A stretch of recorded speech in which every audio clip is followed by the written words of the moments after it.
Hi, and welcome to Sixcess Stories. We are your hosts, Christina Gent. And Eric Ozarowski. And this is where we share real conversations with the 6 Degrees community all about life, leadership, and the power of meaningful connections.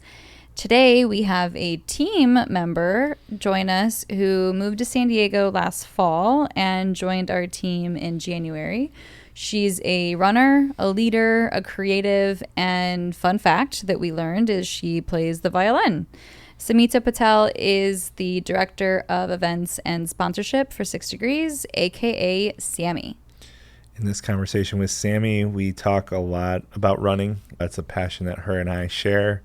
We get into how it's, for both of us, it's a tool to release and for mental clarity more than anything else. We talk about her experience of working in a family business and everything she learned as a job right after COVID to work with her mom and her aunts and basically have a lot of autonomy in a family business. We get into her having her last semester of college be cut short by COVID and graduating during COVID and just the kind of craziness that was for her. And we also talk about her experience so far with 6 Degrees and events and how learning has been such a big part of her focus and our collaboration with her, which was really cool to hear. Yeah, I got to get, I guess, another perspective listening to the two of you really share the whole running experience because it's not part of my life.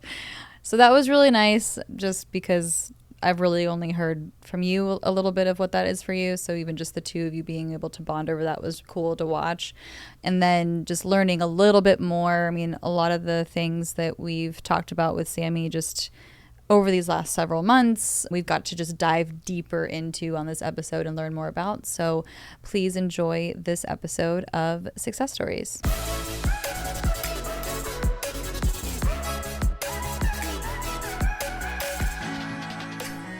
We start these with a check-in just like we do with our groups and even just on our team huddles. Yeah. So I'm curious just for, it's Wednesday, it's middle of the week, what's everyone's energy level on a scale of 1 to 5?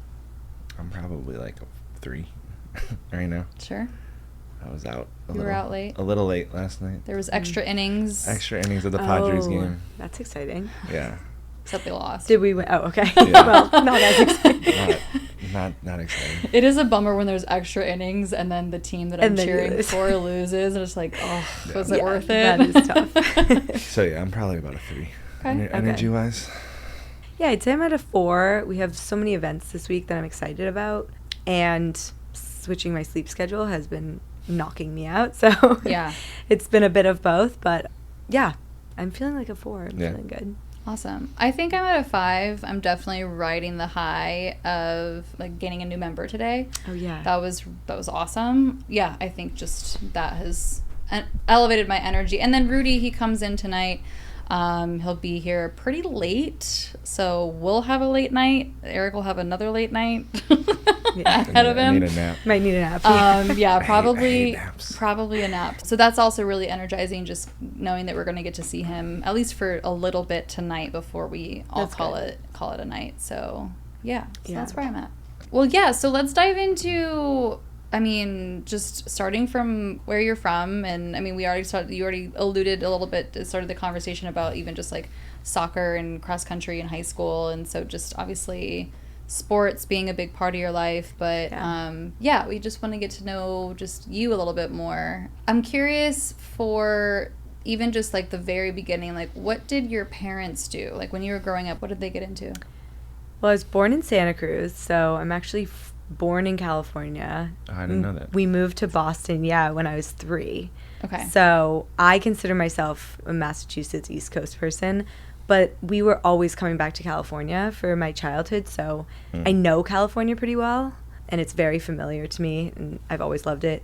Then I came back for college, went to UCSC. My mom went there, and so she and her sister, my aunt, came out when they were, I want to say like 21, in their 20s, and put themselves through college and lived together. They worked, and it took them way longer than now it takes a lot of people because they're paying for it and working and all that. But so they did that, and then once they graduated, my aunt went to get her PhD, and my mom stayed in Santa Cruz and got a computer science job.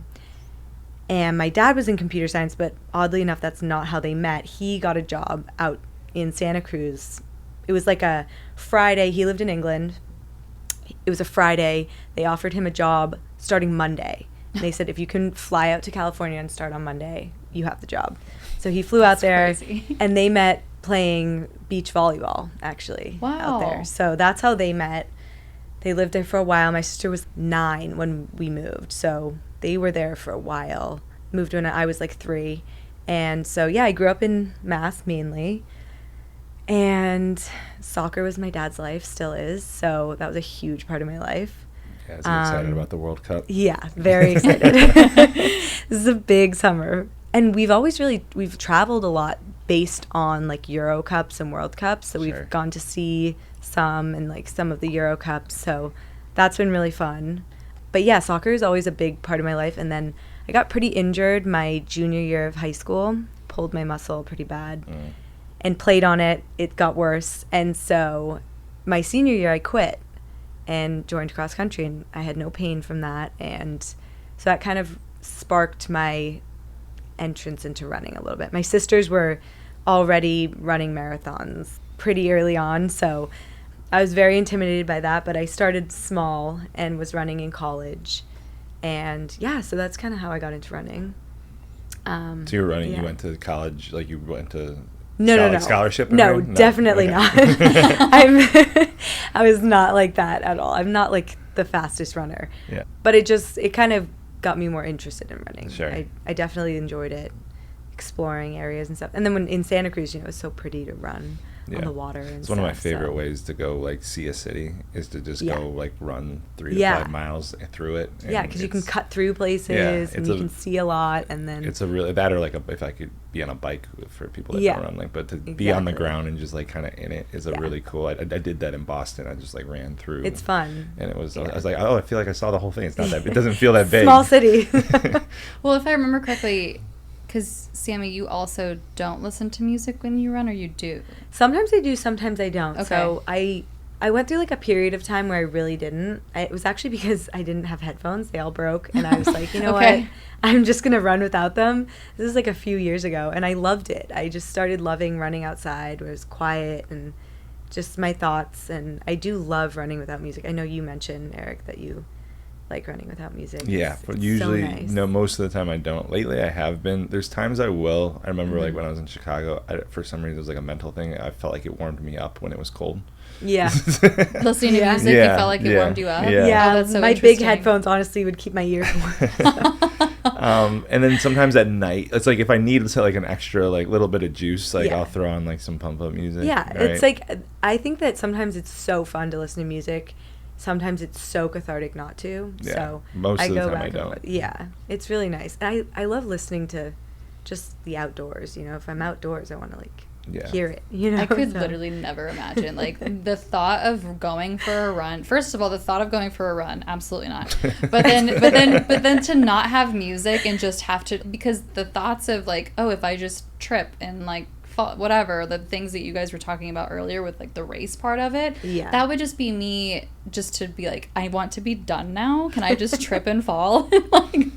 This is over. So yeah, no, I definitely hit times in runs where I'm like, oh my god, why am I 10 miles in well, especially the long runs, right? Yeah. It's like there's a lot that for me it's very I used to use the word cathartic. I think there's a lot of mental processing that I do when I run. I don't like to necessarily run with other people. This is me time. Yeah. I was like, oh, we should go for a run. I was like, I don't know. I know. Nothing against you. Yeah. But it's like it's that time is really important for me. It sounds like similar for you. Definitely. Like I'll run with my sister when she visits, or occasionally with my friends, but it really is like that one time I get where I'm all by myself. Yeah. It's really nice. Yeah. Yeah. What's for both of you? I'm curious. So there's such a mental game. It's so mental. You've both mentioned that just from running. So where else does that show up in either of your lives, or like things that you're able to take from the mental hurdles and games and challenges of the running piece, and how it's able to be applied into other parts of your life. When I got really into running, it was in COVID. It was when I started pushing past the 10 miles. And I think that really helped me. I have like ADHD. Also, I'm very type B, but I liked being organized. And I think running actually really helped me calm down, like my anxiety, my thoughts, everything. I would come out of a run and be like, I know exactly what I need to do. Yeah, there's clarity. Yes, so much clarity after that. So that is something that I've really gotten out of running that I don't know. I do honestly think about this sometimes if I couldn't run, ways to get that same clarity, because I'm like, there might be a time where I just can't run. Right, And yeah. like, physically I need to unable. find another way to find that, because it is really cool the way that it can just really pave the path for even just the day, the week, or something for me and just calm me down. Yeah. Yeah, I think similar. Yeah, there's a lot of clarity. For me, a lot of, if I'm not running, it's not like, so you run way longer than I do typically. I'll do like these days I'll do like one long run, and that'll be like 7, 8, 9 miles on like a Sunday. Yeah. But usually it's 3. It's pretty quick. Pretty normal. Yeah. Yeah. And when I notice, I'll go through like seasons of like the discipline of doing it every day, and when I'm in those moods, it's the rest of my life feels like everything's kind of moving in more of an orderly pattern. And when I'm not, I feel it more. So like right now I'm in this, it's like more of like a stop, start, stall kind of thing that's happening for me. Yeah. Because I'm not having like the mental release or the mental clarity part or the break in my brain. So I don't know if that answers your question about how it shows up. But yeah, I mean, it sounds like for both of you, you both mentioned clarity. It's interesting because I think about, I mean, I haven't been able to lift weights in a while at this point, but even when that was part of my routine, that wasn't a time for me that it was about clarity, or it wasn't like a mental thing for me. It was really only physicality. That was the only thing that I was really getting from it. So yeah, like just what you're both talking about of what you get from running, I'm just like, oh, I don't know that I get that in a certain place in my life. The closest thing, so Sami, when you were like, oh, what if I couldn't do this anymore? It was like, so literally like doing yoga and meditation is like the closest thing that I've found, but it doesn't have, there's something about finishing a long run and like being exhausted in like a really good way. Yes. And feeling accomplished with that yoga and meditation doesn't give me when I've done that. Yeah.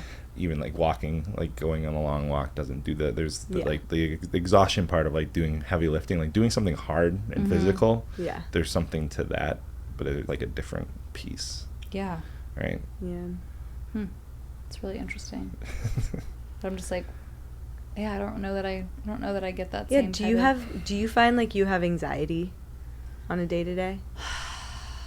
I don't know that if it wasn't for just the nature of owning a business and what comes with that, I don't know that I would just naturally have anxiety. Yeah. I don't know that, I mean, and I say that, and I literally had another tornado dream last night, so it's like a constant thing for me. You're like, well, come to think of it. Yeah, so it's like, well, maybe it's just hiding in my sleep. Manifest in your dream. Yeah, so yeah, I'm not sure if it's anxiety in the same way. I don't know.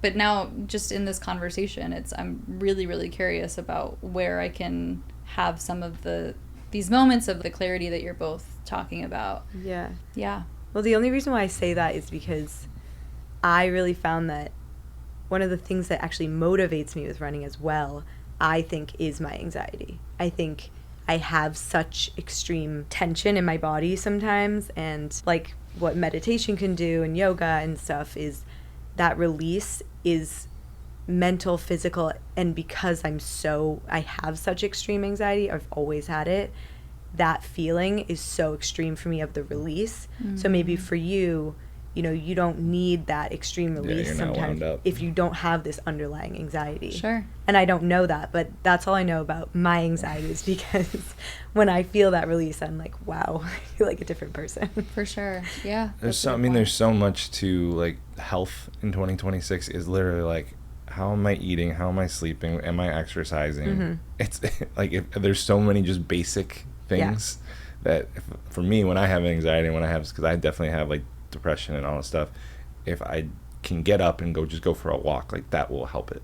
Yeah. Right. And then just sometimes just movement is enough. Yeah. Right. And get out of that. But the days, like the seasons that when I'm like in a routine and I'm consistently running, and it's like once it's almost like a little bit of addicting. It's like I feel good. Yeah. And it's like a high that I can get by feeling good and going out for a run. It's so good. Yeah. And when I'm in those rhythms, it's the best. It is especially when I'm like up early in the morning. I mean, you've lived with me long enough to experience like different waves of when I'm in it and when I'm not. And I would imagine it's pretty night and day. Oh, for sure. To be around me. Yeah. Absolutely. Yeah. I've actually found that training for a marathon is actually, I feel less of that high and that consistency because I have to take so many breaks. And I'm not used to going up and down and up and down. And yeah, are you doing heart rate monitor? There's that, and then there's, with long runs, after long runs, I take one day off, and then the next day I'm running my usual amount again. And this one is, they say like to go up to a certain amount of miles and then take a day off, and then and 2 days off. Like this week I'm having 2 days off consistently, and I'm like, it just feels so weird. I'm like, what do I do in my morning? So it's such a weird feeling to be there. So yeah, marathon training has been really weird for me. Did you was it a book or like it was just something, a program you found online? I just like looked up online. They have so many guides that people make and stuff, so I just looked up what a lot of people do and kind of made my own, because I can't do any speed work because of my injury still, so I kind of have to cut a little bit of that out. But yeah, other than that, yeah, there's so many different methodologies and ways to do it. But like my dad he went on scholarship for running. Oh wow. He ran like a 402 mile. Oh my god. And it's like he was, and his team won state. I can't even fathom that. All this stuff. Yeah, but he was a coach, so he had all these marathon plans. And I don't know if I've shared this with you. So the first time I ran the marathon, I was 20, I was like 18. And then he ran it the next year, and he beat me by like 5 minutes. Oh my god. And I was just like, really? Couldn't live with him just beating me. It would have beat me by like, because the first time I ran it was like a 352 or something like that, and he ran like 346 or 347 or something. And I was like, you motherfucker, like, I was like, really, by like 5 minutes? And then so I ran another one, and I'm like, you're done, right? Like, because you beat that time. I beat that. So then I ran it. I ran like a 342 or something like that. Oh, that's really and good. that one I actually trained for. Yeah. And it was like 8 years later. But yeah, kind of. It was just, I was so mad at him when he when he beat me. Oh my god. It's like, this can't happen. I don't remember if we already talked about this, but a couple people who beat, like they hit like under 2. Yeah, this year. Yeah. That's insanity. It's crazy. Like I tried to sprint at that pace for like 30 seconds and I couldn't hold it. Yeah. They're literally just like sprinting the entire marathon. It is a sprint. Yeah. That's like, how is that physically possible? Yeah, that's so crazy. I can't even imagine. It's insane. It's wild. So so for the longest time we like humans didn't think breaking 4 minutes was possible. Yeah. Right. And it's one of those things where once it was like it had never been done, and then once it happened, it just happened all the time. Mm-hmm. Yeah. So it's probably similar with marathons. It's like once someone passes this, it's like there's this weird mental hurdle. It's like anything is literally possible. Yeah. Right. And the 4 minute mile is like a really good example. Until I need to. Some people need to see it before they believe it. But there's these crazy people that just go, no, I believe in it, and I'm gonna figure out how to do it. Yeah, going to the Boston Marathon is always like that, where I go to the finish line at the beginning, and it's been like 2 hours.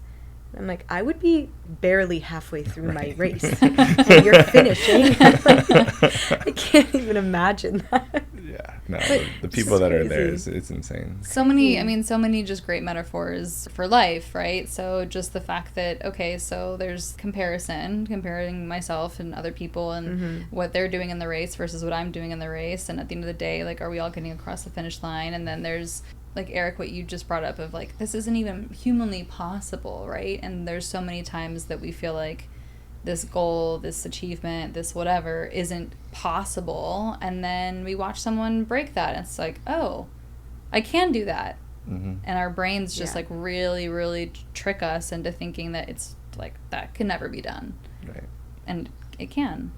Anything's possible. Yeah, I have like a really good story about that. My old coworker, she could never run. She had knee problems, back problems, and basically she would always talk to me. She's like, wow, I just think it's amazing that you run. She was excited that I would run. And 2 summers ago, she was living with us before she moved. She was in college, and she was in this in-between period of living somewhere, and she was moving. And so she was staying with us, and I just kept talking to her. I was like, all you got to do is just go outside. You can just walk, jog, and it's still a jog, like a run is a run, it doesn't matter how far you go, how fast you go. And so she started, actually. I would go on like walk jogs with her, and she'd do it by herself because she didn't want me to be there for all of it and everything. And this year she's aiming to run 10 miles. So she's been inching up and up. And so I just love that story because for so long she was always just like, my back always hurts, her knees always hurt. And she just did a lot of research, and she looked into how to get it done for her. And I talked to her about like certain shoes. And I mean, I don't know a lot about equipment or anything, but yeah, it was just, she said one of the biggest things is just getting outside. Mm-hmm. And it really is. Half of my battle is just actually leaving the house. It's just starting, right? Like so much of it is, working out in general, like I've never ever gone to the gym or run for a run and been like, I can't believe I did that. Yeah. Right? Like it's just like, but like so much of it is like the build up to it and like, do I want to wake up? Exactly. Right? So making it as easy as possible to have the least amount of friction is part of it. Definitely. And then I know, like I said, like then it's like once I'm in a habit, then I actually like I start missing when I was like, I know. Oh, the program says for me to take 2 days off, and it's like I don't like this. Yeah. Exactly. I'm like, wait. It's like I was in a good thing. This is messing me up. Yeah. Yeah. It's a weird feeling. Again, all that can be applied to like even just sales, right? The practice that I need to put in place, the daily habits that I need to do in order to, but the hardest part is either just like picking up the phone or walking into the event or walking up to somebody new. And then once I do it and I leave, I'm like, oh yeah, that was. So much of life is just literally like consistency and like what do I do on a daily basis that I can somehow track, measure to see how I'm improving with it, and like that's it. Like it's so much of it. Pick a job, pick a role, pick a part, but it's, well, what do you do every single day? Are you doing anything? Do you have the habit of like the discipline to do something every day? Okay, but so much of it is just like, what am I doing consistently? Mm-hmm. And if I do it consistently for long enough, like I will get good at it. Yeah. Right. But half of it is just starting. It is. Experience is like, I think there's so much value to just experiencing things. I think focusing on learning everything so much is so much harder to put into practice when we don't have any experience in it. Yeah, I mean, there's a whole self-help book industry where people get kind of in the vacuum of like, well, but I'm learning and it feels good, but I'm not actually changing anything. Mm-hmm. Yeah. Right? And so it's not really helping. Yeah. Right? But I almost get like addicted to like, but I'm doing the thing that's helping me. So like the habit and the consistency thing is almost like a self-propelling cycle that's keeping me stuck. Yeah. Mm-hmm. Right? So part of it is like, like what am I doing consistently? Is it the right thing, or am I just busy because it feels busy? Yeah. Am I focusing on the right things, right? And running is one of the things where it's like, doesn't matter how you do it. I can go walk, run, take breaks during it, right? Mm-hmm. There's a million ways to do it, but I will see improvement over time. Definitely. Right? The more consistent I am. But like, that's so much of like the discipline of doing it on a daily basis, or 6 out of 7 days in a week. Yeah. Right. Well, okay, so to get back to your story, so after college, was it an immediate back to the East Coast? Yeah, so actually I graduated in COVID. Okay. So basically 2019, I started my senior year of college, and then spring break of 2020, I went home. And I remember even calling my sister. She is a doctor. And I was seeing all these weird things on social media. People were telling me about this weird disease and things that are going on, and we had no idea. And I called her, and I was like, oh, yeah, like, what's going on with this? And she was like, you shouldn't worry at all. It's not going to be a big deal. And I was like, okay. So I flew home, no mask, nothing. And thank God I didn't contract anything. But I flew home, and then the shutdown hit the week I flew home for spring Wow. break. So I left all my stuff in California. I had no clothing. I had maybe 2 pairs of pants, 4 shirts, because I was planning to go be home for like 4 or 5 days. Right. Wow. So I had nothing with me. It was freezing outside, so I didn't have any winter clothes. I was wearing my mom's clothing pretty much every day. And yeah, it wasn't until July, my dad, since he was on like the priority list for flying, he flew out to California for a business trip and basically packed up as much as he could into cardboard boxes and shipped my stuff home from my apartment that I had. And my old roommate still had some of my stuff because he just couldn't ship it all. So I was like, you just, whatever you want, just keep it. Hang on to it. So there were like sweaters I was missing and art and whatever, but it wasn't that big of a deal. That's you know. wild. So you never went back. You were like Never went back. You technically which never graduated. Honestly makes me pretty sad. It was one of my favorite years of college. Yeah. I was living in this amazing apartment with my roommate was amazing. I had really tough roommate situations up until then, and so I was so excited about this year. We would cook together. She was just the best, and so we were really sad. And then so I'm actually planning my first trip back to Santa Cruz this year. Wow. Which is like, I think it's 8 years later, which is crazy because I miss it so much. I love Santa Cruz a lot, so I'm really excited. But yeah, I didn't go back. I always wanted to, but COVID was there for a few years, and then I started managing my mom's company, and I was so busy I rarely ever went places other than like family vacations, except for coming out here to see my friends from college who moved to San Diego. So there wasn't that much reason to go up there. Sure. Yeah, so I'm excited to go back this year. It'll be fun. That's crazy. It's crazy how it's already been 8 years, I know. right? Like, it's like, I what? think it was like last year. Yeah. I still can't believe it was that long ago. Yeah. Yeah, I guess like what? Well, 7 years. Yeah. It'd be Gonna be 7. 7. So did they just mail you here's your diploma? Yeah, they mailed me my diploma. We did a online graduation. They mispronounced my name, so that was fun.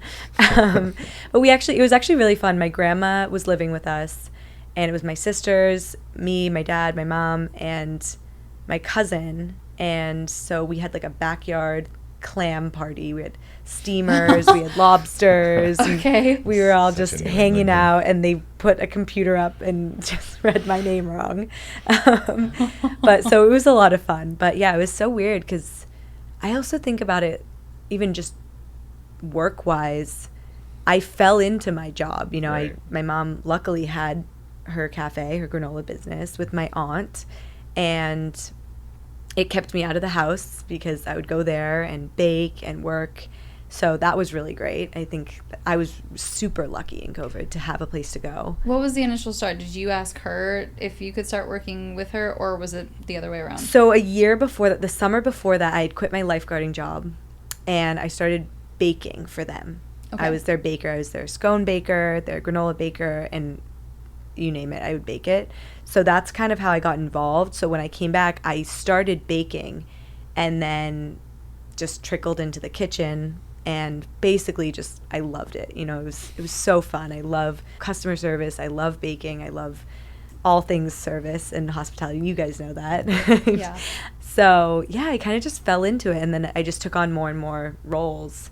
And I honestly just wanted to make a lot of changes, and so it kind of gradually just happened over time and built up that position to So it sounds like you got to have your feet wet in a lot of different areas. Like, what was your favorite part of that business? If you could spend all your time doing X. It's tough because I think like part of the beauty of like cafe work, at least, is that I could do so many things, and also being so lucky to be related to the owner. I was, you know, if I wanted to do something, she would let me, and she would train me, and so I got trained really well. In my aunt she has her PhD in cancer research with cell development, and so she bakes like a scientist. So it was really cool to learn from her baking skills, because of the detail that she would go into logging everything Sure. and attention to detail and how much everything matters in the science aspect of baking. So she was like a Walter White for good. Yes. Yes, exactly.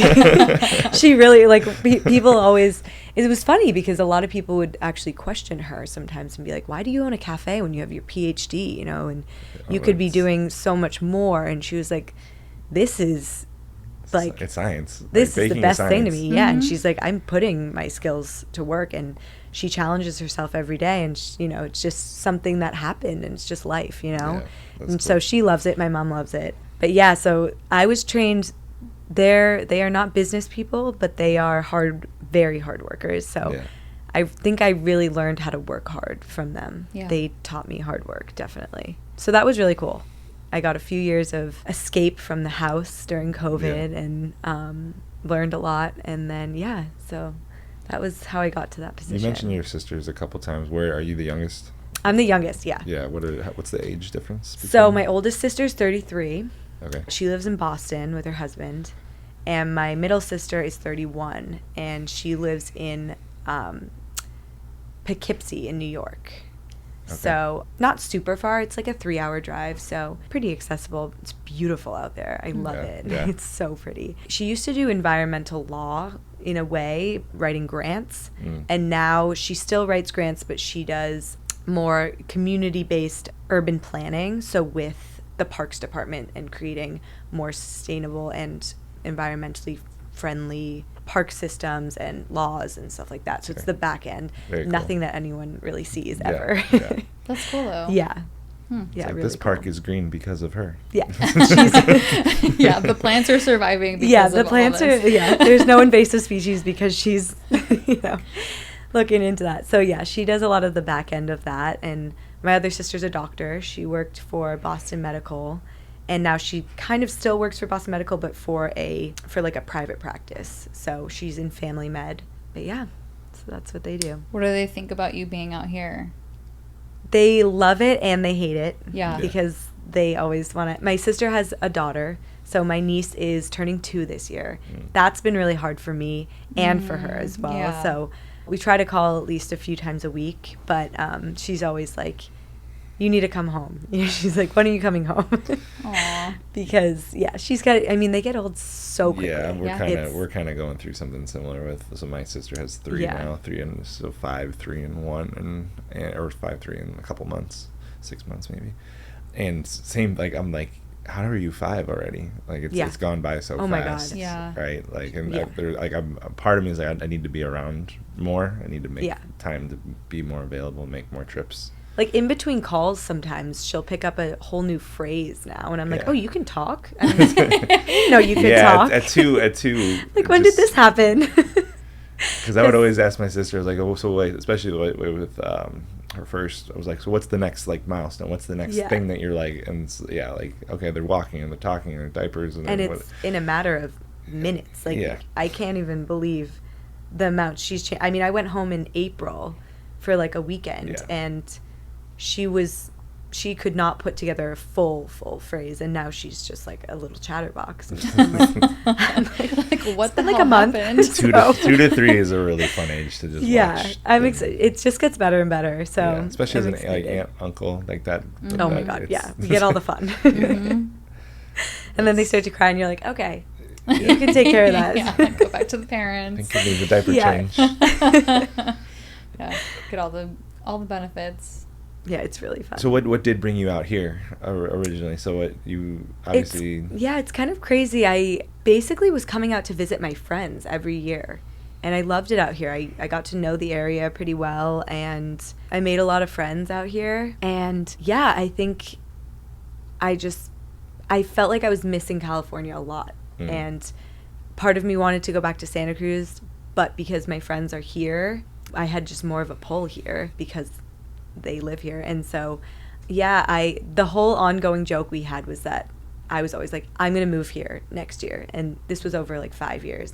Sure. And then they'd be like, yeah, of course you are. Like, no, you're not. And so finally last year, I just bit the bullet and I said, I'm doing it. And they didn't believe me until like pretty much the day I left Showed up to actually come here, and they're like, you're not going to go through with this. So yeah, it's been really fun though. I have a great group of friends out here, and I did really want to learn a lot. I had only had one real job in Massachusetts and in management, and I loved it so much, but there was a bit of a ceiling, and especially because my mom and my aunt are not business-centered people. They love their business, they're great at it, but they didn't have a sense of urgency that I kind of felt in my position. And so, yeah, I came out here in the mindset of learning about business, events. Events is, why I came to Six, and I really wanted to get more involved in that. I was working some events with my last job, and I really loved it. I was putting together pop-ups and things with local businesses and just community leaders, and it was really fun. And so that kind of got me in this mindset of maybe there's more in that avenue. I love marketing, I love business, I love sales, and I love people. So people are what keep me going. So I think events are a great way to do that, and San Diego's like the best place to be for events.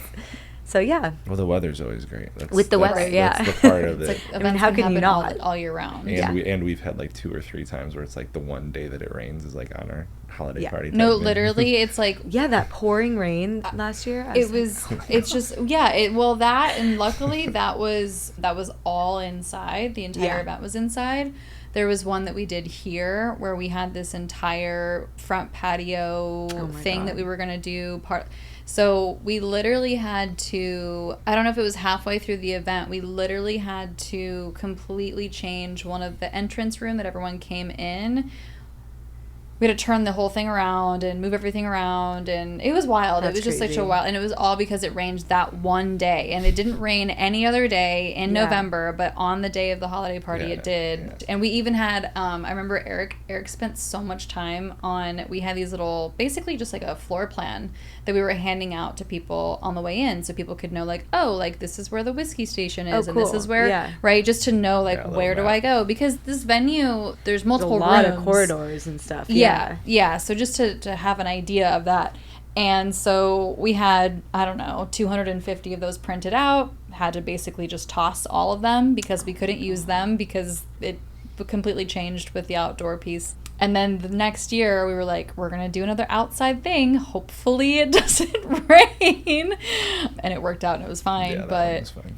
Yeah, it's funny how it does happen. But for the most part, San Diego, it's like the most perfect place. 95% of the time, it's not really a concern. When I moved here, we had that rain spell for a little while, and I was like, wow, rains a lot in San Diego. I was like, this is crazy. Has it been a year then? Since when did you move here? No, I moved end of September. Okay, so it's coming up on a year. Like 8 months, I think. Yeah. The year will be here before you Flies know. Like, it'll by. Literally be September, and you're like, what just happened? I can't believe it. I'm in shock at how fast this year has gone by. So, yeah. It's pretty crazy. I know, because I was thinking about it. I was like, I don't know how long I'll be in the apartment that I'm living in. And then I was like, no, I'm not moving. Okay, well, I barely moved in, and it's been a year. So I'm like, I'm not going anywhere. I just got here. Yeah, so. Just got settled. Yeah. Well, okay, so, and this is something that you've shared with us multiple times of just like coming out here and just really wanting to learn as much as you can. And so with everything so far that you've learned and that you've gone, you've done a few different jobs, and you've got a cafe here that you're working at and done events in different places. So with all of the things so far that you've learned, is that same passion for events, is that still like, it's still on fire? Or is there other parts where you're like, now that I've learned more things, like how has that evolved for you? I think it's really showing me with events how much I actually want to learn other parts of business, because I think with events it really helps to, in my opinion, learn what else is going on around the event. I think communication-wise, it's just so helpful, and execution-wise, just knowing everything that's going on behind the scenes, the more that I know, the easier it is to just understand and better perform. And so it's really actually helped me with my mindset of what I want to pay attention to Right now, obviously, I'm doing some sales and even marketing. With my other job, I'm learning some marketing sides of events and how to bring in new audiences and stuff like that. So yeah, just the overall each part. And it's same with management, you know, being aware of all the parts that are going on, but instead of management, it's really the execution. So managing is more making sure everyone's having success, and with the event side, it's more, do I know everything that's going on, and am I able to help it flow smoothly? Right. So I think it's a different mindset, but it's really helping me understand a new side of business and like with events. So yeah, I think I'm learning a lot, but in a very different way than I expected. So yeah, that's cool. Yeah, I mean, I feel like I thought I knew enough about events until we bought this business. And then Eric basically, because he was really immersed in work, I mean, he helped basically build an events company. And so he almost was more like, PTSD. I don't want anything to do with events for a very long time. So it fell on my plate, and I gladly took it. But then there was so much just I made so many mistakes to learn all of the things and like where we're at now. I probably could have helped you a little bit more. Probably. I probably could have been trained a little bit more. And at the same time, I mean, we are where we are, and we've learned so much just over the years of doing it, just like putting things in action. Right. Which, yeah, there's so many little moving parts, and especially when all of us as a team wanting to execute at the standard, at the level, at our definition of excellence. Right. With WOW experiences being a value, right? So just learning all of that along the way, which it's been fun. I just got this past Saturday, I received a message from somebody who literally had to postpone their event a whole week later. Day of, I got a message about it. Wow. And in my mind, I immediately felt anxiety for them. Yeah. I was like, oh my goodness, I don't know what I would do if I was in that position and I had, I don't know how many people that that they would have for this event, but it doesn't matter. Even we had the very okay, just quick little story about the very first event that we ever hosted with 6 Degrees after we purchased it. I always forget about. Oh, this was insane. Very first event. This was back when we still had happy hours. We had, I think, somewhere between 20 and 30 people who had RSVP'd. Mm-hmm. And there was this little restaurant in Old Town here. And I communicated with their events coordinator, and we had the date set, everything. From my end, I was like, okay, yeah, we have a reservation here for this amount of people, whatever. Eric and I show up probably an hour before what time the event was going to be. Yeah. And all the doors are locked, lights are off, all the chairs are up on the tables. They hadn't even entered the building. And in my mind, I think, okay, well, maybe they're arriving right now, an hour before this event, and they can get all of that. I mean, they could obviously, like, all of that, it could be 30 minutes, and all the chairs can be down, and they can, I've opened places where it doesn't take that long to open a restaurant. Yeah. But then I start emailing, I start calling, I'm not hearing anything. I'm immediately in panic mode. There's 30 people who are all about to come to this location. What the fuck do we do? It's the first thing that we're hosting. Yeah, the very first thing that we're hosting after becoming the owners of 6 Degrees. Oh my God. I'm mortified. And anxiety, everything spiked. And Eric was very cool, calm, collected about it. And I was like, go figure out a solution. He goes across the street, and there was another place that literally wasn't even going to open. Their open hours was a half hour later, but they were already there. They were already putting the bar together, all this stuff. Turns out this place had something go wrong in their kitchen, maybe just like a fire, enough just to kind of take some things out in the kitchen. And there was zero communication to me about the fact that they were closed for at least a few days. That's crazy. I just couldn't even believe this was happening. And I get it. It's like our little event was an afterthought to I'm dealing with the fire, whatever I'm dealing with, whatever happened, the claim, like all this stuff, right? It's totally. Like very easily falls through the cracks. And at the same time, like we're there and we're like, why is there no one here? Yeah. Like, well, Yeah. Wow. So that is tough. That's a tough start. It was wild. We ended up going across the street and everything was fine. The other place welcomed us and they weren't That's great thrilled. thinking on your feet. Yeah, no, I mean, they weren't super thrilled about even our setup and whatever, but they made it work. And yeah, I was like, cool. We just bought a business. Welcome. Welcome to being business owners and specifically in events. You're like, we just had to reschedule everything. Oh my God. It's just like every single time with events, not drama, but like literally every time something comes up, something happens, something. we have to change, we have to pivot, and part of it is just being and I think the kind of the learning edge for us as a team is like, how do we have all of as much as we can planned out ahead of time, and then also then we have space to like work through the backup and right. But it's like that's why we've talked a lot about like, can we get to the planning part of, can we talk when the holiday decorations come out way too early and everyone's like, it's not even this holiday yet, but this other holiday's already out. It's like, that's where I want to be on the back end. We want to be CVS at this point. Like there was I shared this video, I think it was, whether you like him or not, but part of the video that I sent to you was, he was like, we're so proactive. He's like, when people congratulate me on like the quarter that we just hit because IPO and all this stuff, we're a publicly traded company, is like, it doesn't even like register for him, because he's like, my team and me, or everyone like below me and that has a management role, we're talking 3 years ahead. So like the thing that just happened for a quarter that everyone sees publicly is like, of course it did, because we've been planning it for 3 years. So I'm not celebrating that thing. We're focused on this, where we're going. Crazy. Right? Which is like a wild, like whatever truth to that there is, right, is a crazy thing to think about. It's like, I know, because we're so focused and we're so proactive about things, that's a foregone conclusion. We're gonna crush the sales numbers. Yeah. Right. And all this stuff, because it's such a machine at this point. Yeah. And it took them 20 years to get there. Yeah. Right. But to me, is like, how do we as a team, how do we get that level of proactive thinking and planning and and know when things happen, how we shift, and events can be so much fun. And my experience of them is some of the best things I've ever done in my life, is like the experiences that I've created for people to come together. Yeah. And also like the most stressful, equally stressful.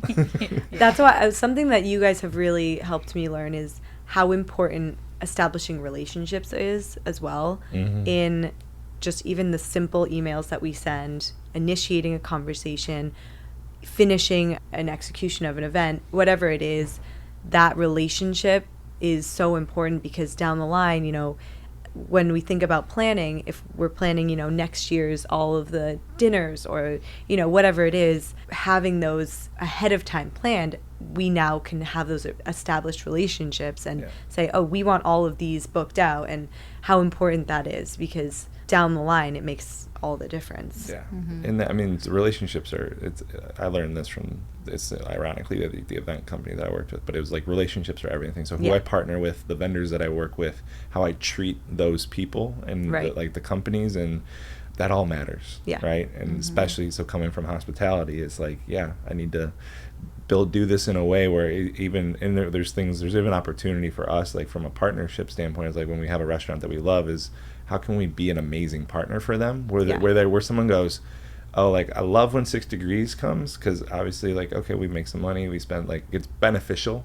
for the restaurant, but also, like, how can we create the relationship where they're like, I'm excited that these guys are in my building, right? Because they all, like, they think about other ways, and it's not just this transactional thing. Definitely. Right? There's so much opportunity with that in any relationship, but especially from a partnership, probably like on the event side. Right. Yeah, so even just to use last year as an example with AleSmith, I think that there were some things that Eric and I had as ideas that we really wanted to execute, and they were brand new, hadn't really even been considered, even for maybe the setup of the space or the why behind the height of the barrels in certain places, and just things that, just having a different perspective of like what we see with this like basically blank canvas.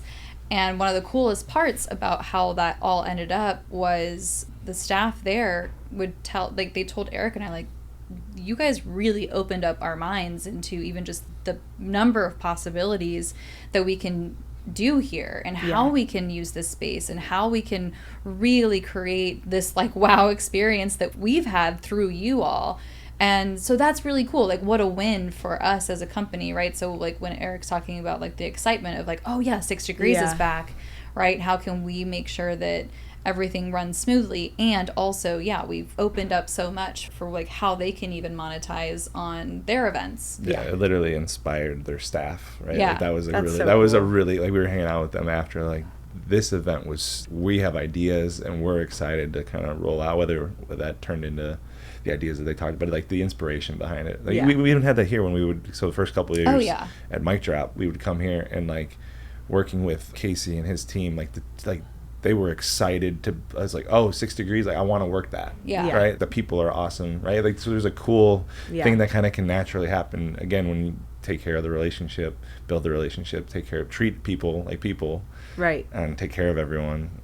I think it's that's where events can be really powerful, not just on like the creating it for the people that are coming and get to experience it, but when everyone, all the vendors and everyone kind of is on the same page and you like together we all create this thing, there's magic to that. And then people go, oh, I want to work with you guys on the next one. Right. It is really cool. So there's so much opportunity to do more of like the holiday parties, like the one where we get to really kind of roll up our sleeves and be creative and get to do that. And I'd love to do more of that type of stuff, right? And even what's the difference? So we've done the SDFC and we've done the Padres. Like, what are other things that we can do that are fun like that aren't necessarily sports? It doesn't have to all be sports. Right. And there's opportunity there, too. Right. Yeah, for you so far, whether it's through 6 Degrees or your other work, what is the thing that you're most proud of that either you implemented or you executed, or anything that you would in these past 6-7 months that you would trace back to like, oh yeah, that thing right there is what I'm most proud of so far? I think because with events there's so many different parts, I think there's certain wins that I have, each week. I would say just honestly just getting more comfortable with the dinners and the day-to-day planning. I feel like I actually just learning that part. I'm happy that I feel more comfortable in that. But I would definitely say, the SDFC game was really cool. I haven't really been able to put on an event to that scale ever before. And so I think I did one event where I basically just catered it. And so actually seeing everything come together and seeing each part play out was really cool. So I think, that would be a really proud moment for me. Yeah. I think that was also, so far, not only because it's been our biggest event of this year so far, but it was the first time that we all came together as a team, right? And we all had such a big role in executing it. Yeah. So it was really, really cool to see all of that work come to fruition and how many people, the way that people responded to it was definitely amazing. So yeah, I'm excited for those moments to continue, right, with everybody. More of that. More of building. Yeah, that was really fun. Yeah, I think there was a lot for a lot of reasons. Even just the part of, so Christine, there was one holiday party where it was pretty much just us, and we had like kind of right before we typically would jump on stage and just do some thank yous, and we had 5 minutes of just like we just poured our heart and sweat and blood and tears into this and it was like for two people to execute it was like, I felt it was interesting because we didn't have that last year because we had more support, but in kind of similar with the SDFC game because we had you and Chiadani and Valentina helping out. I don't feel like part of it from an events standpoint is like I've been the one to like do all the stuff, and there's a lot of, I think just there's like a palpableness to like when I'm the one executing, but it was cooler for me to see like Chiadani be like, oh look, I created these designs. Right, like there's something to that. And then we all kind of had our lane, so there's a really cool a really cool thing for figuring out how do we do more of that, because it's such a cool feeling to be like we just did that. And the bigger the we can get. Right. It was really cool, and to see everyone enjoy it, and the game was such a great game too, which was awesome. We got so lucky. As much as we were just bitching about the weather for the couple events, is like we picked a real good game. Yeah, we picked a really good game to go to. So I think just across the board, it was such a win and really exciting to be a part of. So yeah, more of that for sure. Yeah. I'm excited. Yeah, it's already on the What would you calendar. say is your learning edge with events right now? Like, what's the part where you're kind of gaining confidence, or that you want to learn more about, or what piece of, or business, doesn't have to specifically be events? I think just like the more structured I get, the easier things get. Yeah. So just finding solutions to lack of organization, I think that's where I feel those gaps and those stress points. So the more organized I get, the better it gets. Yeah. And so I've just noticed that's where I want to put my energy, and just coming up with ways. And you both are so helpful in finding the structure and helping me find the right way to do that, or even just experiment with ways to do that. And I know we're building out so many different ways to get organized, but I do think, just being so much more organized just helps, because there's so many things going on. Yeah. Even if they're small, they're tiny, so sometimes they don't have as much weight in certain moments. So just that organization part, it's really nice, because every day, especially because I'm not every day working, it's nice to come back to something and say, oh, these are all the things I need to do, and just go right through them. And so that's just where it's just something to learn, and it's helpful when I get more organized. So just the more organized I get. I mean, that's been a challenge for me too, and it's like, it's part of, so thank you for your patience with us. I know when we said, we're like, hey, we're gonna kind of build this with you, right? But even thinking back the last 6 months, it's like, yeah, I would have loved to have things a little bit more dialed in, where it's like, here's the clear things that we need you to focus on, rather than like, Sammy, we need your help. We have some ideas. Go events too, right? It's kind of, even as we grow and get more organized, we keep noticing more and more things where we're like, okay, and that's that leveling up aspect of how can we do this better? How can we get more organized? How can we be more efficient? So that's where my head is at every time I work. I do look at like where we were 6 months ago and now, and like there is a significant structure that wasn't there before, and there's still room to improve. And it's interesting, because Christine and I are guilty of this a lot, where it's like, again, I've working in events, like I kind of know most of what is possible and like what needs to be in place, and I'm like, okay, but we're not there yet, right? Yeah. Versus, no, but like look back at 6 months and like we've come really far. Even your own personal growth and development of things that you didn't know how to, like literally zero knowledge, and just some of the things like around communication with phone calls and emails, and how some of the processes that we've talked about. Yeah. That's so cool to have, just look back on this last 6 months. There's so many things that we could actually point to. Yeah. It's like we have moved the needle. And there's room. Yeah. Right. And but it's not getting, for me, it's not getting stuck in like it's not perfect yet, or it's not perfect. It's never going to be perfect, but we're not operating on all cylinders quite yet. Right. Which I get excited about.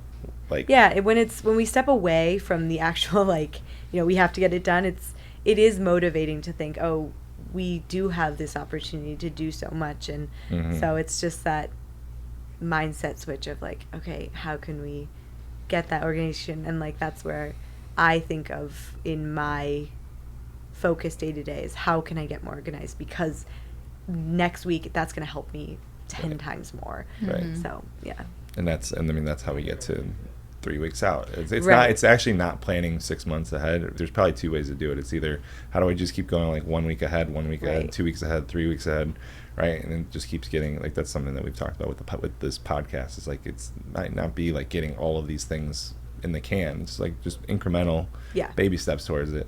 The other way to do it is just go, you know what, let's pause everything and just like, let's fast forward to 6 months. We got to talk about the holiday party.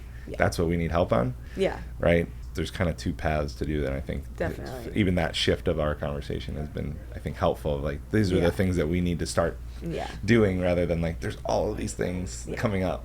Because then we just be getting firefighter mode. So many things. Yeah, it just gets really overwhelming that way. But yeah, like this whole like looking back and seeing all the growth. And I mean, I could even just use the website as an example of how long that took. And it was really just you, Eric. You send me things to proofread, and does this look good, and does this go here? But it took months before it was quote unquote good enough to actually publish from like the update, the updated version. It's like no, like that's part of the process, is like, can we just keep making those steps forward with it and improving certain. So even just now, I mean, I see improvement from just like from you, from Eric, from you've actually made enhancements to certain pages of the website without saying like, I need to do all of it or none of it. Right. And so that's kind of where even just with the team, it's there's like these systems, there's processes that it's not just like, oh, well, we have to have it perfect before we start executing it or using it or right. Because part of it's even just using something and then trying to break it. And is this actually the right way or the most effective or the most supportive to the team? And so that's just part of the ongoing learning about it too. So we're very much a startup, and that's just part of like how startups are formed. Then like after a while, then there's certain things that become so consistent and work so well that it's like, oh, that's the process for that. And we know how to use it, and we know that now any person on the team can be trained to be able to use that and be able to execute it at our defined level of excellence. Right. And we're in that right now. We're defining excellence for a lot of things that maybe Eric and I have had in our brains for so long. So now it's, all right, we got to get it out. Yeah. Which is fun. It's in a word. I mean, fun is an interesting word. Interesting choice. I mean, I've got to think about it as fun, or else, I mean, the alternative is like what? Just being miserable? That doesn't. No, it's exciting. It's definitely very exciting. Yeah. So. Well, we're very excited that you're part of this team and everything that's been happening. And like to Eric's point, it's been really cool even just to look back at the last few months and see like the growth and from literally being in a place where it was, here's everything, and and really probably starting you off in a place that was not set up for success. But even just from that, everything that you've been able to take and run with it. And then, the confidence that you mentioned of knowing how to, it's like, oh, yeah, I'm getting the hang of it with the dinners and certain things that I can just go and run and execute it, which, I mean, Eric and I felt that at the last dinner. We were like, holy shit, we just got to show up and it was set up and everything was done and we got to experience it rather than come from the place of, okay, oh my God, okay, what's going on? And like, right, and kind of more in, not panic mode, but more just... We got to be less of complete host mode and more being in it with our members, which was really cool. So, so it's been really, really fun. Yeah.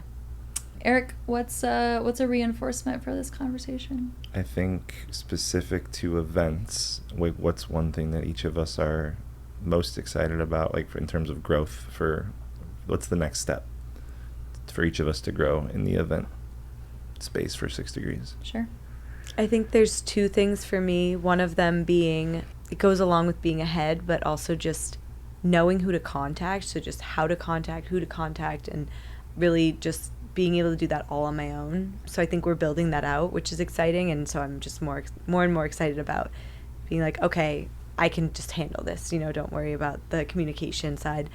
And then also it kind of goes along with sales, but just getting to know members more through events. I think for the SDFC, I got to meet a lot of people just even on the phone, which was cool, and then putting the face to the name. So I think the more involved I am with events and the more even just people that come to the events, it's just exciting to see new faces, meet new people, and really get more connected to Six as a whole. So that's a huge part of the events that I'm just really excited about. Yeah.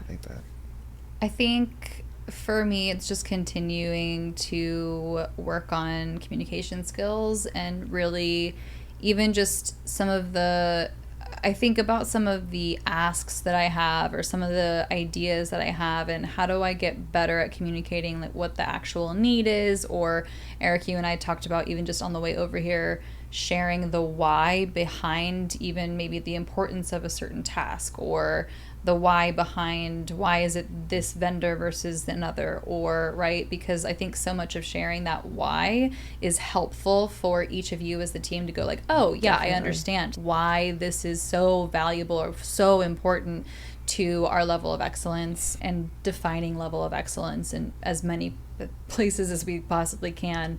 More of that, I think, is just it's going to continue to smooth out just the operations of the team and set you up, Sami, for exactly what you're talking about of like, being able to take the lead on more things and feeling really confident in the things that you're working on. Yeah.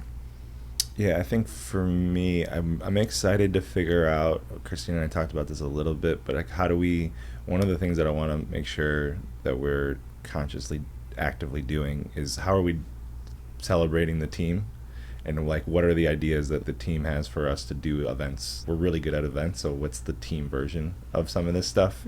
A team dinner or a team trip to somewhere. Like how do we do like on a quarterly basis? It's someone has an idea and we get to be creative for ourselves to create something, right? I had an idea of like, so Chiadani's down in TJ, and like what if we just went across the border and we did a dinner with her, and she kind of picked a spot that she knew, something like that. But like doing that, it's great when we get to work together as a team, and also I think finding time to make sure that we're building the team, the culture, through what we're good at, right? I think to me that's something I want to start figuring out towards the end of this year, at least once.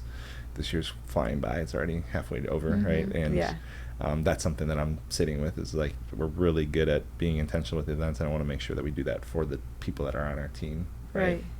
So it's another set of being organized and figuring things out and brainstorming ideas, but to me, like there's a huge opportunity for that I want to play with. So for sure. Yeah. Awesome. Cool. Well, thank you. Yeah, thanks for coming on. Guys. This has been great. Yeah.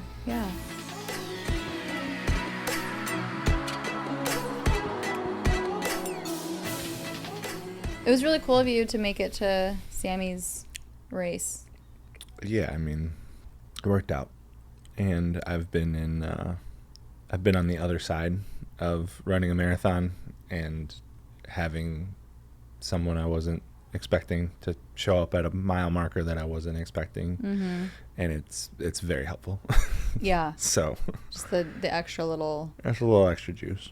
Well, yeah, I could imagine. Again, I'm not a runner, so I don't know, but I could imagine when I'm getting to a place where I'm like, I'm dying, and then all of a sudden the endorphins and just the extra adrenaline of, oh my God, whoa, what the fuck, who did I just see? Like, yeah, I could see that would be a...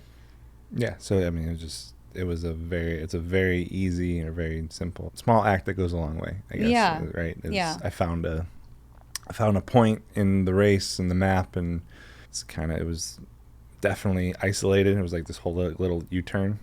Okay. And it was like, there's for sure no one going to be at this spot. And it's basically like, once that turn happens, I'm heading home, and it was mile 19, which is always 19, 20, 21, 22, somewhere in there is the hardest part. Yeah. So yeah, it worked out. And that's awesome. It seemed like she appreciated. I was like, she had headphones on, so I was like, "Let's go, Sami!" And like, she just looked up and like double take and like started like taking off her headphones. I was like, no, keep going. You're doing great. Don't let me mess you up. Yeah. So yeah, I'm glad I went. I'm glad it worked out. Yeah, me too. We talked about this a little bit with the team. It was something that after the fact, I was like, oh, not that we weren't doing this, but the value that we have of we create wow experiences is, how does that apply to the team, both in finding ways like this where someone's been training for something or doing something and they pass the thing. I think that, or how are we setting structure in place and setting our team up for success, and how are we doing that in a way that's a wow experience? Yeah. Right. I think that there's a lot we do that's different than what most people will experience in terms of working at a company. And there's an opportunity to like really dial things in, kind of what we've talked about with business as a school and getting some of the definitions of excellence figured out, and to really have a lot more solid foundation. All of those pieces are in themselves wow experiences once we get things a little bit more dialed in. Yeah.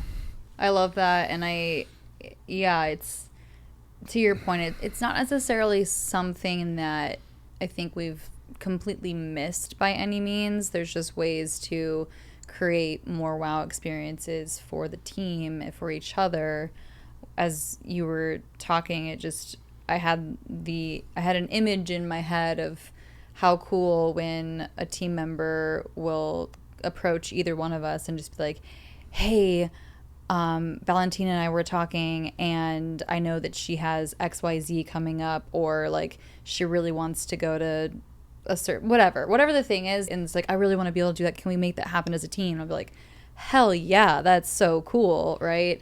It's what we talked about with them as well, of paying attention to these moments that we can create for the members, and so now also taking that and making sure that we're also doing that with the team. Yeah, I think it's a simple act, and it's an extra thing, it feels like, or it can feel like, but it's such a powerful way to show someone I care, I'm listening, I heard you, right? Or you mentioned this one thing. I mean, and it's probably in our relationship, because of just tightness and financials, is like, that's what I've always like really enjoyed doing. Yeah. Right, like you got your little mug, and I was like, all right, I can spend $10 on getting the mug thing that you're super excited about, a little case. Yeah, to keep it safe. Right. So it doesn't break. All right, but I think that, to me, that is finding those little moments. Yeah. I think part of my brain has like, there's been atrophy around that, because financially I'm like, things have been so tight, and it's more of this scarcity thing. And there's ways to do it where it doesn't have to cost money. Well, sure. I mean, going and cheering on Sami, and she literally saw you for like, what, 10 seconds, 10 whole seconds, probably, right? And just how much of an impact even 10 seconds in showing up has. And if we're looking at the financial of that, it's whatever you spent in gas. Okay. Right. Sure. Like like a very, very minimal in terms of, so it's finding ways to do that. Even my part of wow is like, I want to do it. Like, even when I was walking up, I was like, oh, I wish I had like a sign, or I had something, but I'm like, I have me. Yeah. It's going to have to be good enough. Well, yeah, we've got what we can work with. So yeah, I like my 5 years ago, it was my favorite thing to do for you, for anyone, is find these little moments that someone says in passing, and then somehow bring that to life or surprise them with it. Mm-hmm. It was a good reminder to do more of that for you, for our team, for our members. Yeah. And I think we've talked about this, where it's like, don't ask when someone's going through something, let me know if you need anything. It's kind of the same, like, don't ask for permission about it. Just, you said this thing, I had this idea, I'm going to do it, and it's going to land the way it lands, and hopefully it's not like too much or like overdone or like whatever. Doing it with care, not just kind of willy-nilly, but just taking action, right? Like, because I could have been like, oh, Sami, like, would you want me to show, like, right, and if could have like asked of like, would it be weird? And maybe it was weird for her to like. It's like, that's the person I work with. Like, you know how like when you're a student, and you see like a teacher in the real, outside, like in the wild, and you're like, you're not supposed to be here. What the fuck are you doing? I'm sure it was a little bit of that. And 100%, if you would have asked, hey, like, what mile marker should I come to? Like, where would you want support? Whatever. She'd be like, oh my God, no. Don't come. It's too early. It's too far. It's right. There would have been all of these excuses as to why you shouldn't come. And then, even though most of us internally are like, oh, that would be so cool. So it's not even, don't even ask. Just go do it. Yeah. Go do the kind thing. Yeah, and if it crosses boundaries, if it's too much, like, the other person needs to, like, totally. Yo, cool, thank you, and I mean, right? There's limits. There's an awareness piece of the relationship, and right. So yeah, I'm glad I went. I'm glad it worked out. It seemed, from what she said in the moment, and then when we jumped on the team call the couple days later, she seemed very appreciative of it. So cool. To what I'm going to echo what you said of, it was a reminder and motivating to do more of that. I even sent, I don't know if you've had a chance to look at it yet, but I even sent an email to you and Valentina about, I was brainstorming with AI, and I was thinking of what are more touch points for some of these prospects, some of these people. There's a handful of people that I have a gut, not a gut feeling.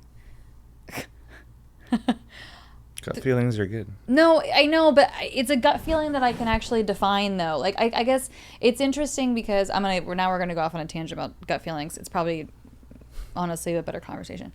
Well, because right now it's happening. It's like, yes, like I can get the gut feeling and I can back it up with data. Okay. Right? Yes, to like I have a gut feeling, and at the same time, I have the gut feeling because I'm tracking data.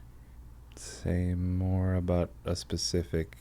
You started talking about prospects and a gut feeling about prospects. So there's people that are in the pipeline that you have a gut feeling around, and also data to back it up. Is that? Sure, we can talk. We can name a specific example.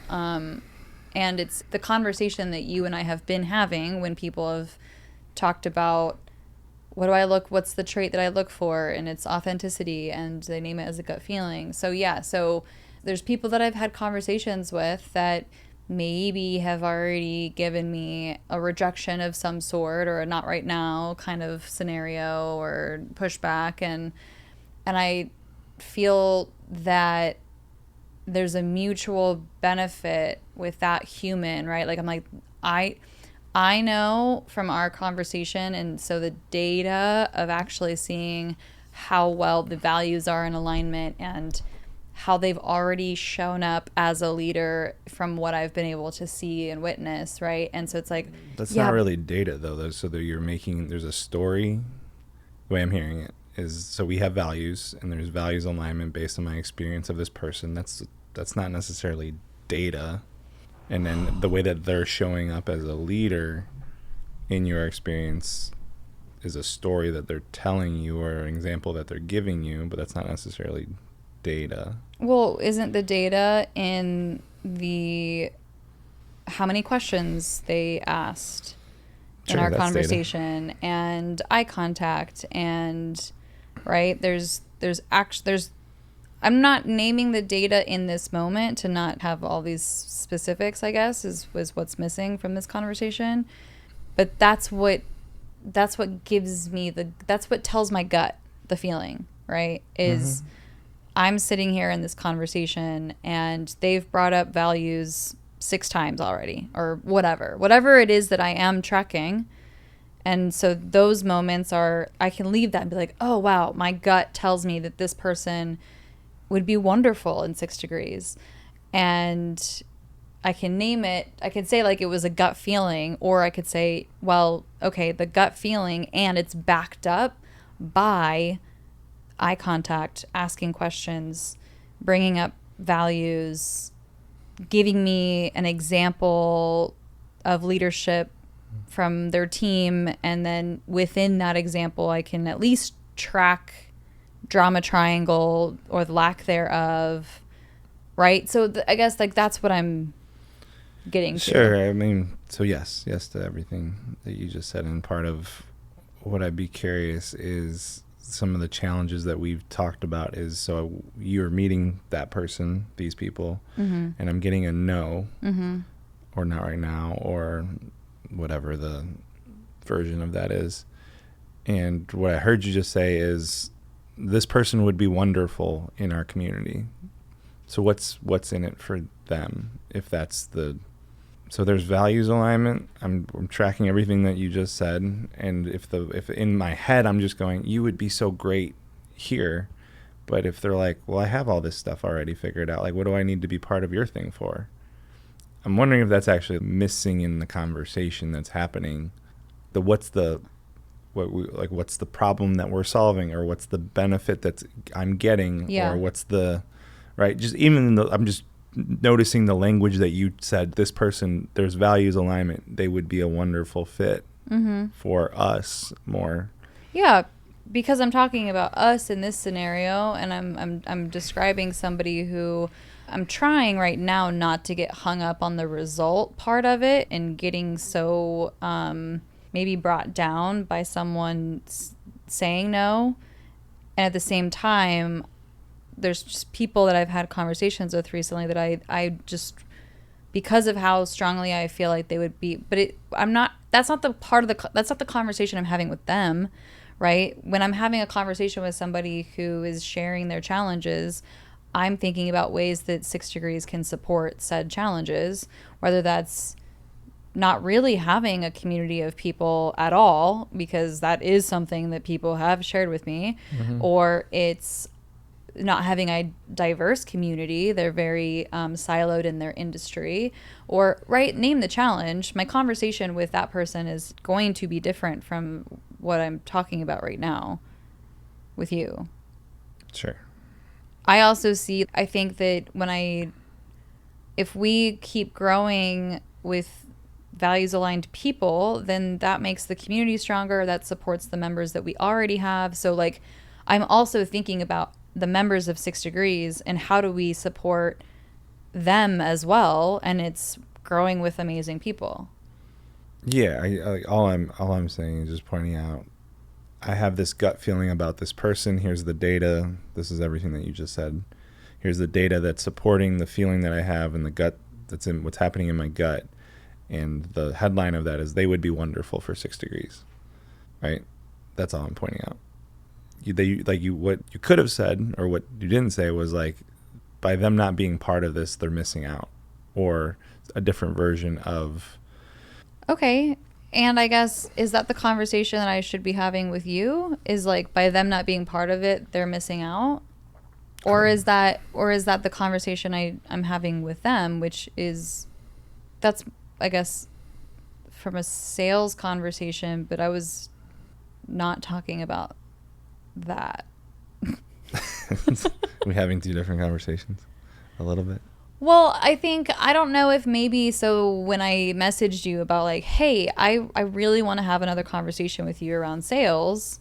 Mm-hmm. And so maybe in this moment, there's a little bit of like a coaching side coming out from you of like, okay, but you're talking about how wonderful they are, almost as if, yes, I want them in because that would be awesome to spend time with this person. Selfishly, I want them to be part of 6 Degrees, versus talking with them about what they would be getting out of 6 Degrees, which 1000% is what I'm doing in those. Yeah, I know you're doing it. I guess it would be the same thing as the equivalent of I have to go do this thing, or I get to go do this thing, right? You lost me on how that.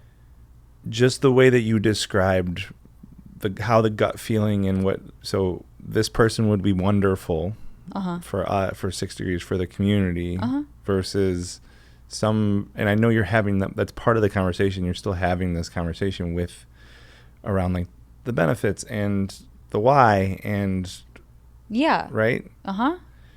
Is there a mindset shift before, during, after the what's actually happening that would change the outcome, or shift or influence the outcome? Is, I guess, what I'm saying. Change what outcome? Someone that I have a gut feeling about, that I think would be great for our community, that is saying no. Right. Some version. Let me try this way. Is there some version of like, I think you would be great for the community, why aren't you part of the community? And that is somehow coming off or giving some different kind of impression, rather than getting them excited about what we're doing and seeing the value of being part of it. Is there a part of the mindset that's kind of leaking into the conversation, potentially? Is what I'm... Got it. Just from the language you use. I don't actually know. I'm just... Sure. Okay. Took me a little bit. We took a second to get there. That's okay. Is there part of my subconscious that is thinking about that, is thinking about the sale, and like thinking about how badly I would love for them to be part of the community because I think they're fucking awesome, right? Like, it's, is the part of the interview where it's, oh, I think this candidate's really great, and then like watch out and come back to neutral, and why? Certainly, I think that that's part of naturally what happens for most people in any conversation with a prospect that they're really excited about. So that's definitely a space to sharpen up those skills. I'm not sitting there saying like, you would be so wonderful for the community, and saying it as like, I want you, right? Like, Yeah, I know that's not no, the totally. conversation. So yes, I'm having the conversation more from trying to understand. And I think that's probably another part of the excitement, though, is I'm discovering things in the conversation that tell me, wow, I think that there would be so much opportunity for growth for you, who I'm sitting across the table from, in this community, because of the transformations that I have seen from other people in similar situations. And that's probably a big part of what I actually am missing. And we did this workshop with Corinne, and I think part of even my ask to you and like sitting down and talking through sales more is to get better at this. Right. Well, so what I heard you just say is more of the bullseye of what the thread I was pulling on, which is, I think that you would get so much out of this community. There's going to be all these growing. I've seen it. Here's some examples. Versus like, are you connecting the dots in the conversation? Yeah. So it's one thing for me to be like, you should be part of this thing. You are going to get so much out of it. It's going to be amazing. Now I'm selling the plane ride a little bit. Yeah. Versus totally. Here's how, based on whatever we just discussed, here's how that shows up as whatever is important to that person. Right. Is it growth? Is it I'm looking for more community? Are the dots getting connected for the person to be like, okay, I just met you. This sounds good. You seem nice. I'm part of other things. I don't really have the time, but like, is that person walking away as excited as you are about the fit? Right. Or are they going, that was really nice. I don't know that it's going to change my life or impact my business in a way that I needed to, or. Yeah. Right. That might be the missing part. And again, from what you said, is like, they would be wonderful. Is that the difference? Like, more of the difference is like, I get to, or I have to.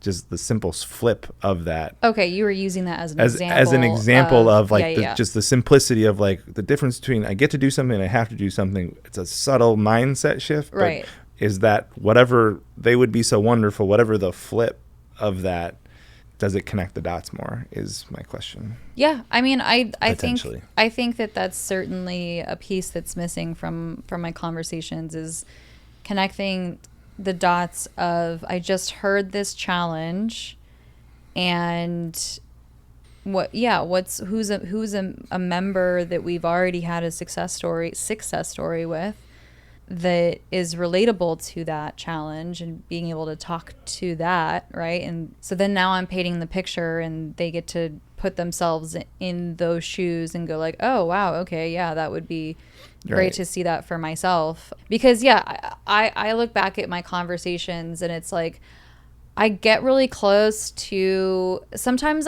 it's practice, right? And so sometimes I do ask a really good bullseye question, and when my questions flop, I tend to not have another one to, like, I don't try it again, I think, is another piece of it. So I'm not getting exactly what I need in the conversation to be able to specifically address what their needs are. Yeah, it's just practice. I'm ready for the next like level up internally in myself to be better at executing these conversations, and that's part of what needs to happen to move the needle. Without getting defensive. Without getting defensive.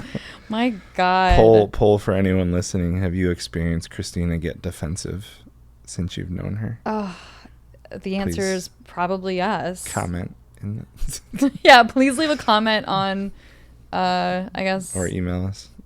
Yeah, call me out. There's some fun new learning for you. Well, yeah, Paris he called me out on it. Shout out Paris if you listen to this.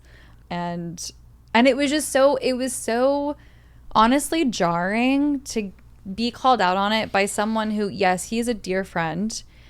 And at the same time, I have friends that I've known for so many years who have never called me out like that. And so you maybe, right? My mom for sure. And I appreciate when it happens because it's learning. It's like, oh, What was my 7:45:48? What was my tone? What was my body language? What was my face saying without even realizing it, right? So yeah, so that was, I was like, oh God, okay. And then literally within a week, someone who I've sat down, this was my second time ever sitting down with this person, and wasn't afraid to, like, I feel like you're getting defensive. And I was like, oh shit, dude. What am I doing right now? And then I get defensive about being defensive. I was like, wait, no, I wasn't trying to, no, wait. Spiral. Exactly. Dig a hole. Now I'm hooked. And so, oh, my bad. Yeah. I don't know. Getting defensive about being called defensive is probably one of the fucking funniest things. I think most people do, right? It's like, of course, because yeah, it's like I'm not defensive. Yeah, I think I'm almost positive there's been a version of that for you and me, both of us. Yeah, for sure. Well, yeah, for sure, for sure. I don't have a specific example, but yeah, when part of our what did Rudy call it? Violently disagreeing. Yes. Part of our violent disagreements is not appreciating each other, calling each other out on things like being defensive. Yeah, I think this just is part of human nature. It's harder to hear certain things from the people that we're the closest to. And so I think it's more, yes. And I would say, I feel like it's more of like it rubs an open wound kind of thing, where it's like, if I think it's true, right? We talked about this with Paige a while back around like, it's, if someone makes a comment, if it's a social media troll and the comment hits and I get really kind of like upset. Yeah. There's a part of it that I think is true. And that's part of what causes me to react and kind of get hooked. So when someone says, Christina, you're defensive, there's part of you that's like, maybe, and I don't want to be, but maybe I am. Yeah. Right? Yeah. Okay. Did I lose you? Yeah, because now I'm lost on, I almost feel like you proved my point of, I think it's harder to hear from the people we are closest with. It's almost like whatever, right? I'm like, I can just brush off. If you're going to call me out and say that I'm defensive, it doesn't actually hit as much as like hearing that from Paris or this other person. It was like, whoa, holy shit. I'm coming across if I'm coming across defensive to you, surely this is happening consistently in my life. And so it's like, I don't need to give another example. I'll just stop there because I feel like that's the point was like you proved my point.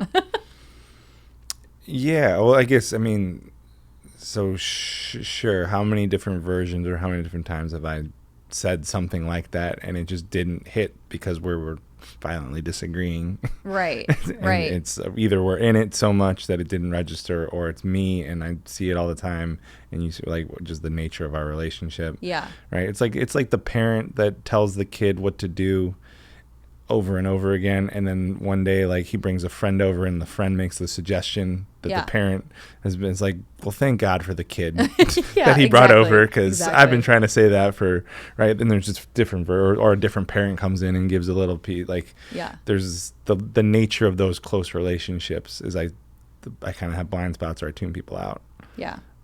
It's easy. And here's the thing is, I'm so appreciative for both of these humans for calling me out. And it's literally why pulling in conscious communication, I think, is so great and so important. It's, can we say the thing? Can we actually name it? Right? Like I just said, I have best friends that I've been friends with for many, many years. And it's not something that I've heard them say or call me out on. Because I think it's uncomfortable. It can be uncomfortable. Maybe you're not defensive around them, though. Maybe they don't challenge you in that way. Honestly, I do think I am a pretty defensive person, though. Well, yeah, of course you are. So I can't imagine it hasn't shown up in the majority of my relationships in one time or another. Hard to say of like Their experience. whatever their experience right. of. Yeah. My truth, my experience. So what's their truth, their experience? Yeah, that's true. Well, I know you part of what we talked about with Sami and was just like her role and how it's evolved and some of the things that we're working on with her and from the event standpoint. So I guess, and I know you put some time on the calendar for you and I to go through some stuff. So I don't know if it's worth talking about what you want to get done this weekend. Yeah, I mean, so for this weekend, I want to get into a sales conversation with you. You've been working with a few of our members on building out this. I mean, it's not necessarily coaching per se, but like building out a way to identify the top, I don't know if you're doing 10 or 20 relationships, and then evaluating like this power partner dynamic. And so I think that is something that we need to complete. We started it together. We didn't complete it. And then even just this conversation was helpful in what's the next missing piece? Because there's obviously ways to continue to level up. Even there's no mastery even in sales. There's ways to be better. So what's the next level up for me to be more effective in the conversations that I'm having? I've definitely grown a lot, even in the last probably 3 months, in some of the changes that I've made, and it's been through having these conversations with you and honestly getting coached, right? And in a sense of even the navigating the actual conversation and connection piece, right? Mm-hmm. Using conscious communication in these conversations. So that, and then you've been talking about the excitement around defining excellence, defining the roles, the jobs, everything that we're really talking about with Rudy when he was here. And so spending some time this weekend doing that as well. Yeah, part of me wishes we would have done that with him instead of the podcast. We could have taken 3 or 4 hours and been like, let's sit down. Let's do, I don't know. I mean, that's kind of hard after 2 days of it's a lot of brain power. Yeah. Right. Well, it's interesting because I wonder, what if we would have done that on the podcast? Some of it, at least, right? Because I don't think that there would be anything super confidential or anything that would be weird to have known. And then it's like, oh, this is a peek behind the curtain of the process of what it's like to identify the role or the position, what are the jobs for each of those roles and positions, and then defining the excellence for each job. And even just hearing that process, I think, wow. Yeah, I mean, that would have been one really great to do that while he was here. Interesting to have it on audio and hash it out a little bit, or at least show some of that process. Yeah, I mean, when we were sitting down with Rudy and talking about when he labeled the conversation disagreeing or agreeing violently, that did help me get a little bit of a clear idea. I'm like, oh, okay, this is the next step. I go back to like the way I was trying to clarify something, and we were agreeing violently. We had some wine and there was intention. So I have a little bit more clarity of at least taking a shot. Yeah. Rather than it being like this kind of, this position. So Sami's position is director of events, and how many jobs? Right. It's like probably 30. It's 40. Yeah, I mean, it's a lot. Even in And my question was around like, what's the difference between a set of tasks and a job? And I don't know that I asked it that clearly. Right. How do I actually know, right? So the car example, the job from like operating one of the jobs from operating a car is basically like, I don't know what the title of it is, but like everything that leads up to me getting into the car and turning the car on. That's all one job with tasks. Sure. So like the job is turning the car on. Right. And then, so like, what are all the steps in order to turn the car on? That's the part that I don't necessarily, that's the part we're going to work through. Yeah. And try there's to so try to much. figure it, but like that, it's simplified. I mean, even you followed up with Rudy after doing a little bit of this work, and he was like, well, you've actually got multiple positions here that you're labeling as jobs or something, right? Right. So yeah, like it's, there's certain things, so if we just have the 3 levels, like there's tasks, there's jobs, and then there's the position. Yeah. And there's a gray filter that kind of like certain things could be, depending on how I look at it. And that part isn't 100% clear to me yet. Yeah. Yeah.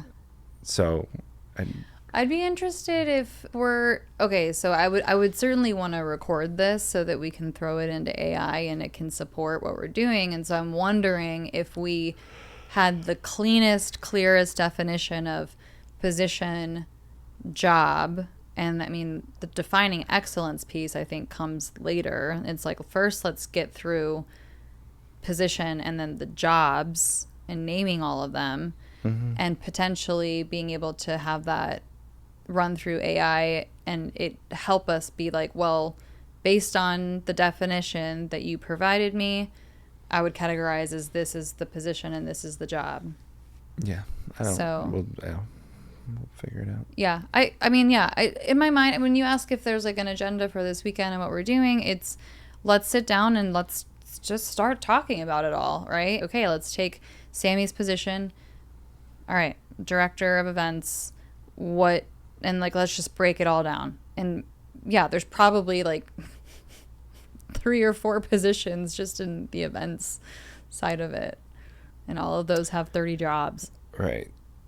Yeah. So if I'm the director of events, there is 100% a position underneath that or part of that is event coordinator.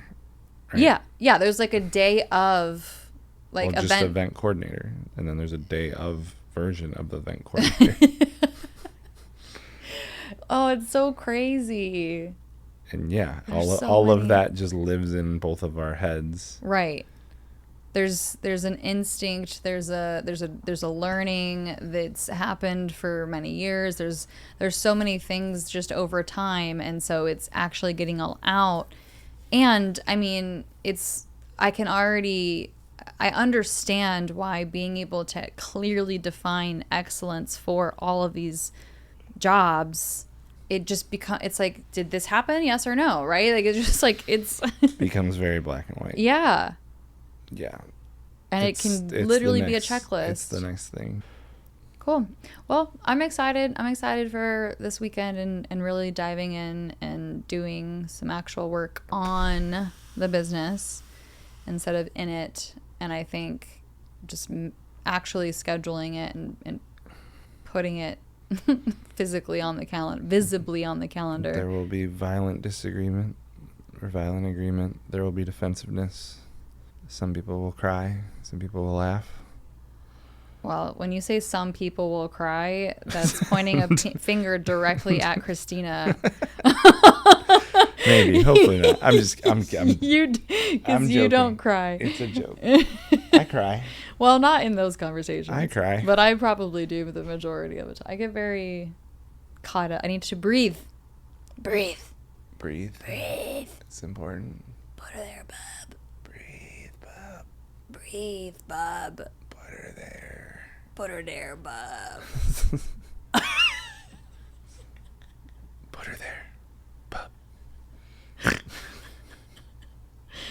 Okay, bye.